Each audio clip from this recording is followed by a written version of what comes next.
So here's the example off to the side. We want to determine the 10th term of a geometric sequence.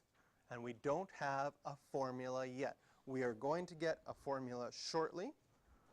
But one way that you could do it is, first of all, find out what is our common ratio. What are we multiplying by? We're multiplying by -3. So we know that our common ratio here is -3.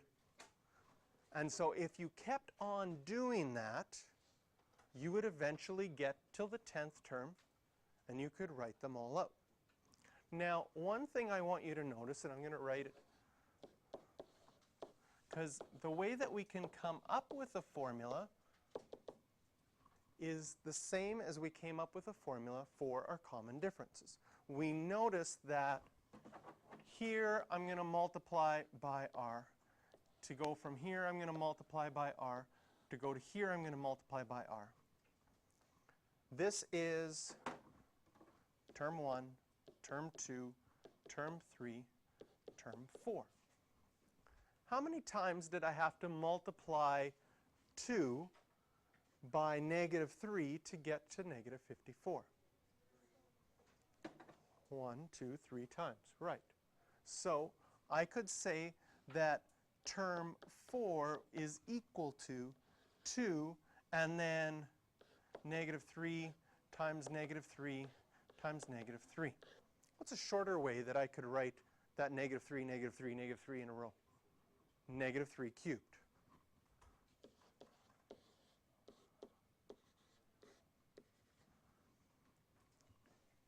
And what do you think is going to happen if I went term 5, term 6, term 7? Term 7 should be 2 times -3 how many times? 6 times. Do you think you could come up for a formula if I wanted to find any term for this specific sequence? No, I just started with a Tn. What's it going to be? T1, which is our 2, yep. R, in our case, would be -3.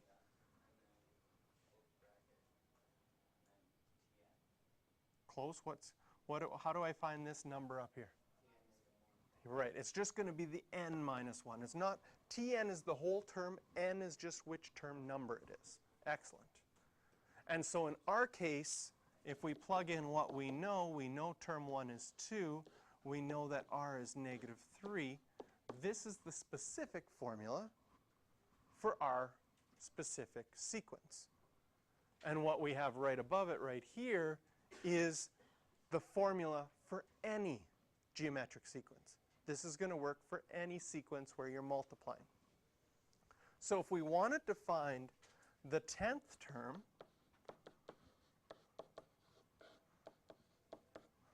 we would just have to do 2 times -3 to the power 9. Well, check. Is this formula on your formula sheet? Yes, it is.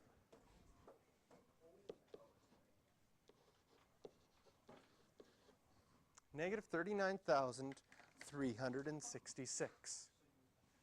And then part B of the question asked,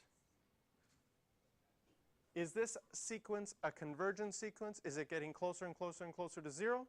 Or is it getting bigger and bigger and bigger? Bigger and bigger and bigger, so this one is divergent. 3, 4, 5, and 6.